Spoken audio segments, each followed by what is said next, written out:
हमारे मंत्री श्रीमान हरीश खुराना जी,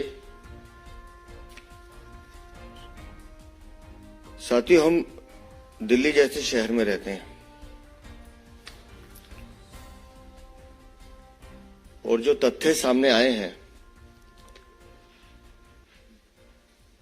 आज दिल्ली के जो लोग दिल्ली के सरकारी अस्पतालों में या मोहल्ला क्लिनिक में इलाज करा रहे हैं, अगर वो जीवित हैं तो उन्हें प्रभु श्री राम का या अपने इष्ट देव का आभार प्रकट करना चाहिए, क्योंकि इस सरकार ने तो उन्हें मारने का पूरा प्रबंध कर दिया है। दिल्ली के सरकारी अस्पतालों के सैंपल, वो लैब रिपोर्ट हमारे पास है, ये विजिलेंस रिपोर्ट हमारे पास है, जो ये बताती है कि अरविंद केजरीवाल और उनके स्वास्थ्य मंत्री सौरभ भारद्वाज दिल्ली की लोगों की जनता के साथ खिलवाड़ कर रहे हैं। शर्मनाक है, दर्दनाक है। जो दवाइयां वहां दी जा रही हैं, उनके सैंपल फेल हो गए हैं। जो व्यक्ति जिन दवाइयों से ठीक होने की अपेक्षा करता है, वो दवाइयां सिर्फ भ्रष्टाचार की भेंट चढ़ गई हैं।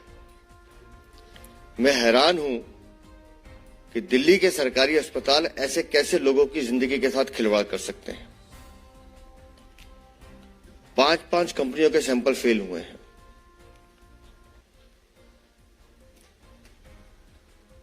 लेकिन मुख्यमंत्री तो विपाशना पे हैं, वो तो बोलेंगे नहीं। इस विजिलेंस रिपोर्ट के हिसाब से this is with the reference to the general complaints of various sections of the people regarding substandard medicines being supplied in Delhi government hospitals. ये लोगों की शिकायत आई है, उसके बाद जांच हुई है।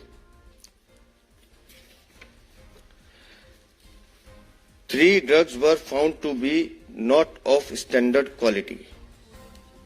जैसे जैसे जांच हो रही है वैसे वैसे बताया जा रहा है।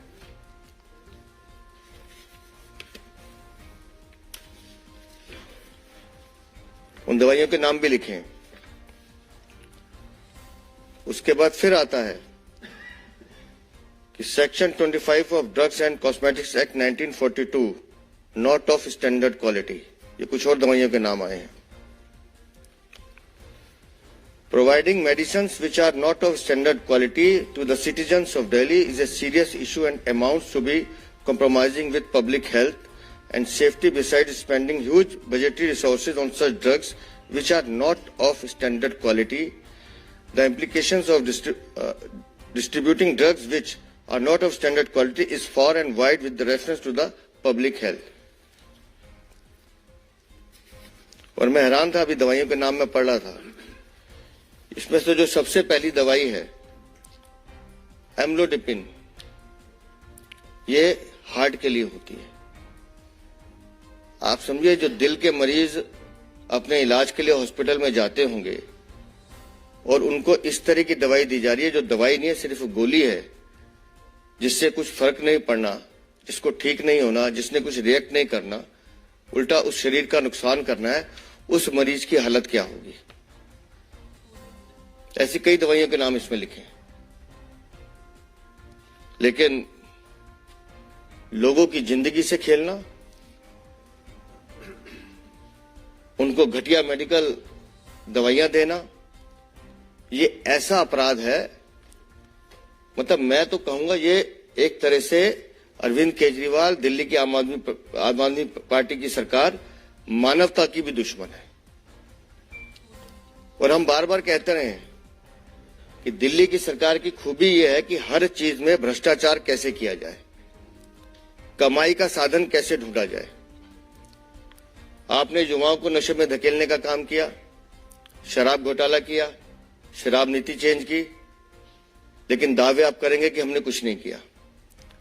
जल बोर्ड का घोटाला, शराब घोटाले से बड़ा घोटाला, डीटीसी बस घोटाला, पैनिक बटन बस घोटाला, राशन कार्ड घोटाला, फिर जिस राजमहल में वो रहते हैं उसका घोटाला, और उसके बाद लोगों की जिंदगी से खेलने का घोटाला। शर्म आती है दिल्ली को कि दिल्ली में ऐसा एक मुख्यमंत्री है जिसको दिल्ली की जनता की परवाह नहीं है। और ये दवाइयां सरकारी अस्पताल के साथ साथ मोहल्ला क्लिनिक में भी जा रही हैं, जिस मोहल्ला क्लिनिक को ये एक क्रांति का दावा करते हैं।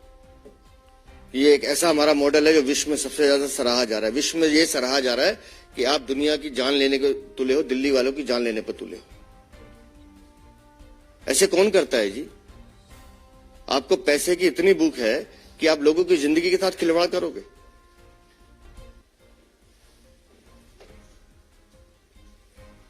हमारी इस पूरे मामले में मुख्यमंत्री अरविंद केजरीवाल तुरंत स्वास्थ्य मंत्री को बर्खास्त करें। अगर उनमें जरा सी भी गैरत है, बोल नहीं सकते, लिख तो सकते हैं विपाशना में, पर्ची तो दे सकते हैं। तुरंत मुख्यमंत्री अपने स्वास्थ्य मंत्री को बर्खास्त करें,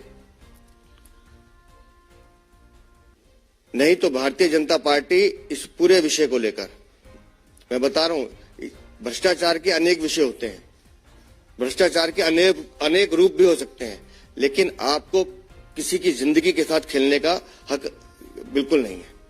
आप किसी की जिंदगी के साथ खिलवाड़ नहीं कर सकते। इस आम आदमी पार्टी के सरकार के खिलाफ एक जन आंदोलन दिल्ली में चलाया जाएगा और स्वास्थ्य मंत्री को इस्तीफा देना होगा। मैं शुक्रगुजार हूं माननीय उपराज्यपाल का, जिनके संज्ञान में ये विषय आया और उन्होंने इसकी जांच के आदेश भी दिए हैं। फिर भी मैं चाहूंगा कि मनोज भाई भी इस विषय पे अपनी कुछ बात रखें। आदरणीय श्री मनोज तिवारी जी। अब मैं निवेदन करूंगा दिल्ली प्रदेश के पूर्व अध्यक्ष और सांसद श्री मनोज तिवारी जी से कि आप सबको संबोधित करें। मनोज जी। धन्यवाद अध्यक्ष जी, हरीश जी। दोस्तों, जिस व्यक्ति ने इस दिल्ली को ऐसे ऐसे सपने दिखाए जिसमें दिल्ली के लोगों ने बड़ा विश्वास किया और उनके साथ चल पड़े, लेकिन आज उस व्यक्ति की इमेज, उस व्यक्ति की पहचान, जिनका नाम अरविंद केजरीवाल है, उनका क्या बना है, उस पे आज सभी को जरूर विचार करना चाहिए कि अरविंद केजरीवाल वो लोगों को शराब पीने के लिए प्रेरित करता है। अरविंद केजरीवाल वो व्यक्ति हैं जो कानून का पालन नहीं करता है। अरविंद केजरीवाल वो व्यक्ति है जो नकली दवाओं का व्यापार करवाता है। अरविंद केजरीवाल वो मुख्यमंत्री बन गए हैं जो भ्रष्टाचार की एक कम समय में सबसे बड़ी रिकॉर्ड बना देता है। इस पूरे दुनिया में कोई पार्टी बनी हो और बनने के अपने सबसे कम समय में सबसे बड़ी भ्रष्टाचार का आरोपी बन गई हो, ये आम आदमी पार्टी के साथ ही हुआ है।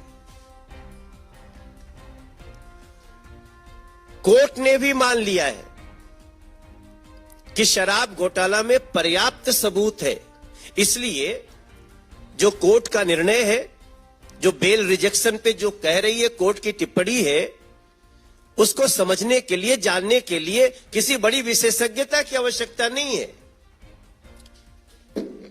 ऐसे हमारे दिल्ली के लोगों को एक ऐसा अभिशाप मिल गया। आज दिल्ली के लोग अपनी 12 साल की औसत आयु कम कर चुके हैं, हम आप सभी। और उस अरविंद केजरीवाल जी को, जिन्होंने 2012 में एक ट्वीट किया, वो आप भी चले जाइए, 2012 उन्होंने ट्वीट किया था कि मेरा सर शर्म से झुक जाता है जब कोई नेता ईडी सीबीआई के सम्मान का सम्मान नहीं करता। ये ट्वीट है Arvind Kejriwal, I am just quoting. 24 नवंबर 2012। अरविंद केजरीवाल जी ट्वीट करते हैं, मेरा सर शर्म से झुक जाता है जब मैं देखता हूं कि कोई ईडी और सीबीआई के संबंध का सम्मान नहीं करता। ऐसे लोग भ्रष्टाचारी होते हैं और मैं तो कहता हूं ऐसे लोगों पे आरोप लगते ही अपने पद से तुरंत इस्तीफा दे देना चाहिए। Now I am unquoting. Arvind Kejriwal, ये आप ही हो भाई। तीसरा सम्मन ईडी ने दिया है और कोर्ट की टिप्पणी देख लीजिए। उनके जो नेता बंद हैं उनके प्रति जो उनका कोर्ट की टिप्पणी है, कोर्ट इज नॉट बीजेपी। और मैं तो ये भी सुन रहा हूं, कहते हैं ये इलीगल है। आप मुख्यमंत्री हैं, आप ही के नीचे 2 मंत्री और एक आपका सांसद उसी केस में जेल में है, बेल नहीं मिल रही है। और उसी केस में जब पर्याप्त सबूत होने की बात कोर्ट कह चुकी है, आपको समन करती है, आप जांच में सहयोग नहीं करते, तब दिल्ली आपको भगोड़ा भी समझ लेती है। तब समझ लेती है ये नकली दवा की जो बात आ रही है ना, असल में आम आदमी पार्टी के शीर्ष नेताओं का सब कुछ नकली नकली ही है। नकली व्यक्तित्व, नकली बातें, नकली दवाइयां। अगर असली कुछ है तो उनका भ्रष्टाचार और दिल्ली का प्रदूषण।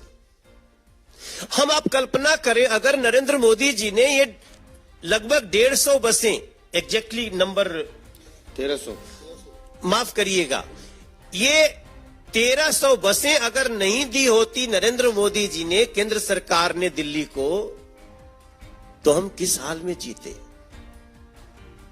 उन बसों में बैठकर आज लोगों को लगता है कि हम कितने अच्छी व्यवस्था में, ट्रांसपोर्ट व्यवस्था में रह रहे हैं।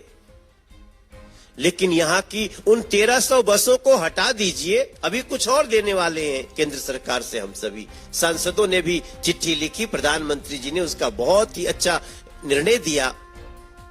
लेकिन हमें आश्चर्य तब होता है इनके नकलीपन का कि जहां लिखा होता है ये हेवी इलेक्ट्रिकल मिनिस्ट्री, वहीं चपका देते हैं बस हम लेन में चला रहे हैं, हमारी बस लेन में चल रही है। और आप सभी देखते होंगे कितना लेन में चलती है। हम तो गार्ड ड्राइवर को बोल देते हैं, भैया थोड़ा पीछे ही रखो, देखो ये चलाने वाली दिल्ली सरकार की व्यवस्था है, पता नहीं कब चढ़ा दे। तो नकली से ऐसा रिश्ता इनका। आज जब हम अपने प्रदेश अध्यक्ष के साथ बात कर रहे हैं, तो अब हम आपसे मीडिया के थ्रू तो दिल्ली को बता रहे हैं, लेकिन अब हम जाना चाहते हैं। हम जाएंगे, उन लोगों के पास जाएंगे जो धर्म के रास्ते पे चलते हैं, अधर्म का विरोध करते हैं। हम छठ समितियों के पास जाएंगे, हम रामलीला समितियों के पास जाएंगे, हम कांवड़ समितियों के पास जाएंगे। हम जो भी दिल्ली की ये व्यवस्थाएं हैं उनके पास जाएंगे। हमने अपने अध्यक्ष जी से बात भी कर ली है, इसलिए मैं बहुत आधिकारिक रूप से आप सबको बोल रहा हूं। और हम दिल्ली के मंदिर, मस्जिद, गिरजाघर, गुरुद्वारा जिनके सामने शराब की दुकान खोली गई, उधर हम जाएंगे, क्योंकि हमें दिल्ली को बचाना है। दिल्ली को मौत परोसने वालों से, चाहे प्रदूषण के रूप में हो, नकली दवाइयों के रूप में। अब जैसा हमारे अध्यक्ष जी ने कहा कि ये तो एक त्वरित कार्रवाई है कि आप स्वास्थ्य मंत्री को बर्खास्त करें, लेकिन हमें अपेक्षा आपसे क्या हो सकती है। आप जब स्वयं दोषी होकर के भगोड़ा बन सकते हैं, जांच का सामना नहीं कर सकते, तो हमें अब सड़कों पे भी जाना होगा, लोगों के बीच जाना होगा, और हम ऐसी सरकार की जो असली नकली पना है वो हम दिखाकर। किसी को प्रश्न हो तो जी प्रियंका।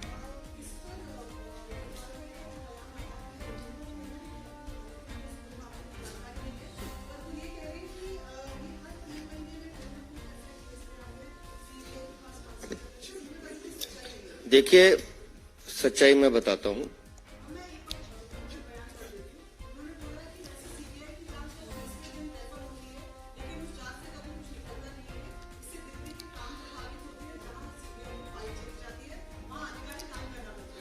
मैं इस पे बताता हूं कि जांच से क्या निकलता है। कल माननीय कोर्ट ने भी कहा कि संजय सिंह के खिलाफ पर्याप्त सबूत है। जो एविडेंस है, दिनेश अरोड़ा की गवाही, संजय सिंह का अपने फोन पर शराब के दलालों से पैसे लेने की बात करना, संजय सिंह के सहयोगी शिवम के द्वारा संजय सिंह ने पैसे लिए इसकी सिक्योरिटी करना और इनके सारे कॉल रिकॉर्ड, सारे डिजिटल एविडेंस, ये सब कोर्ट में सबमिट है। और मैं दूसरी बात कहता हूँ, गोपाल राय तो शायद व्यस्त ज्यादा रहते हैं क्योंकि वो सिर्फ प्रेस कॉन्फ्रेंस में नजर आते हैं। उनसे पूछिए कि अगर कुछ नहीं है तो फिर बंद क्यों है। और हमारे यहाँ कहा जाता है कि कभी कभी किसी की जबान ऐसी होती है, मैं वो शब्द यूज नहीं कर रहा, कि उसके मुंह से जो बात निकलती है सच निकलती है। अरविंद केजरीवाल को ईश्वर ने ये वरदान दिया है, सत्येंद्र सिंह ईमानदार आदमी, गिरफ्तार करके दिखाओ, हो गया, अपने कर्मों से हुआ। मनीष सिसोदिया, इसको भारत रत्न मिलना चाहिए, हिम्मत है तो गिरफ्तार करके दिखाओ, चला गया। मतलब मुझे कई बार लगता है अरविंद केजरीवाल खुद आमंत्रित करते हैं कि मैं कह रहा हूं इनको लेके जाओ। फिर संजय सिंह के लिए बोला और अब अपने लिए कह रहे हैं कि मैं जेल से सरकार चलाऊंगा। हम नहीं कह रहे हैं, खुद सर्वे कर रहे हैं कि मैं जेल से सरकार चलाऊंगा। तो विपासना करने इतने दूर क्यों गए? विपासना मतलब एकांत में साधना करना, उसके लिए बहुत मौके मिलते हैं आपको। तो जो गोपाल राय कह रहे हैं उनसे कहिए कि कोर्ट की प्रोसीडिंग्स को पढ़ लें, कल का कोर्ट का ऑर्डर पढ़ लें। उसके अलावा जो मनीष सिसोदिया अंदर है, एक बार उनसे जाके मिल लें तो उनको पता चलेगा कितने साक्ष्य हैं। और ये ड्रग्स घोटाला जो मैं फिर कह रहा हूं, ये सिर्फ घोटाला नहीं है जिसको इतने हल्के में गोपाल राय ले रहे हैं। गोपाल राय, अरविंद केजरीवाल, सौरभ भारद्वाज, तुमने लोगों की जिंदगी के साथ खेलने का मन बनाया है, खेलने की कोशिश की। दिल्ली की जनता तुम्हें माफ नहीं करेगी। किसी और का जी मोहित,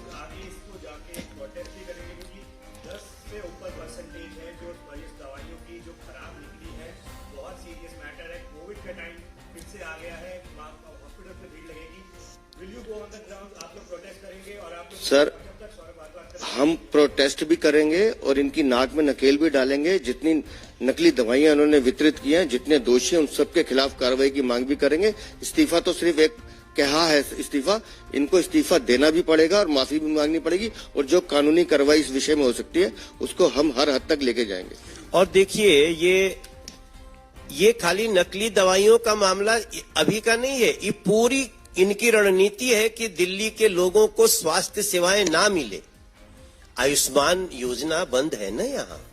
अभी हमने संसद में सवाल उठाया और ऑन फ्लोर मंत्री का जवाब है कि दिल्ली सरकार और एक कलकत्ता में टीएमसी ये रोक के रखी है। तो ये किसी भी तरह से प्रधानमंत्री आवास योजना भी यहाँ पे रोकी हुई है। इन लोगों की पूरी रणनीति देखिएगा तो ये हर तरह से पता नहीं क्यों जनता के शत्रु बने हुए हैं और इसको ध्यान रखते हुए चलना पड़ेगा।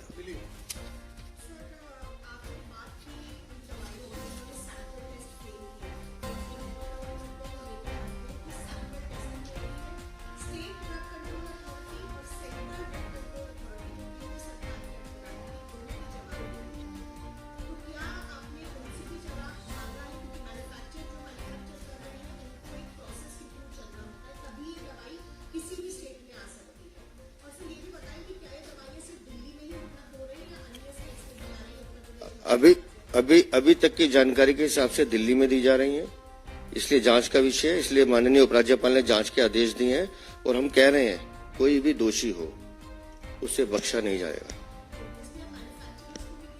अगर उन्होंने नकली दवाइयां दी हैं तो वो भी पकड़े जाएंगे। और दवाइयां असली है नकली है, कौन असली मैन्युफैक्चरर वो भी तय होगा। क्योंकि कई बार तो दवाइयां, जैसे हम देखते हैं किताबें भी नकली होती हैं लेकिन ओरिजिनल राइटर को पता नहीं होता कि कौन बना रहा है। तो एक बार चेक होगा तो पता चलेगा, जांच होगी।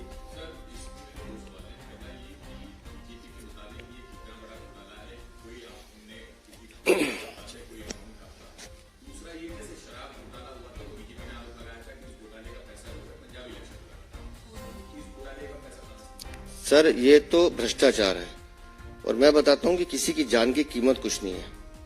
पैसों का हिसाब किताब तो आ जाएगा, लेकिन एक एक जान जिसके साथ अरविंद केजरीवाल खेल रहे हैं उसकी क्या कीमत लगाएंगे आप? दिल्ली की जनता की मतलब जान की कीमत हम पैसों में नहीं तोल सकते।